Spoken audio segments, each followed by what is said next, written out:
Guys, এই মুহূর্তে আমি আছি হচ্ছে ইউরো এনজেডডি ওটিসি মার্কেটে। আর আমার প্রফিটটা যদি দেখি, আমার প্রফিট প্রায় $200 মতো। আমি এখান থেকে ব্যালেন্সটা কমায় নিচ্ছি অ্যান্ড কমায় এখান থেকে ডাউনের জন্য 3টা ট্রেড প্লেস করে দিলাম। এই ট্রেডটা আমাকে লাস্ট সেকেন্ডে ছোট ক্যান্ডেল দিয়ে হয়েও প্রফিট ঠিকই দিয়ে যাবে।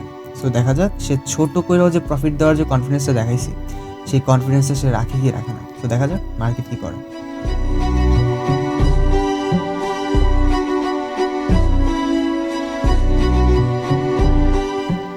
বুম গাইস, বলেছিলাম ছোট ক্যান্ডেল হইলেও আমাকে প্রফিট দিয়েই যাবে, অ্যান্ড ছোট ক্যান্ডেল কিন্তু হয় নাই, হিউজ একটা ক্যান্ডেলের মাধ্যমে কিন্তু আমাকে প্রফিট দিয়ে দিছে। সো এইরকম স্ট্র্যাটাজিতে, এইরকম কনফিডেন্স নিয়ে যদি আপনারা ট্রেড প্লেস করতে চান আমার সাথে লাইভে, তাহলে অবশ্যই আপনারা আমাদের বায়ো চেক করবেন অ্যান্ড আমাদের টেলিগ্রাম চ্যানেলে জয়েন হয়ে যাবেন। দ্রুত করেন, বায়োতে ক্লিক করেন অ্যান্ড আমাদের টেলিগ্রাম চ্যানেলে জয়েন হয়ে যান।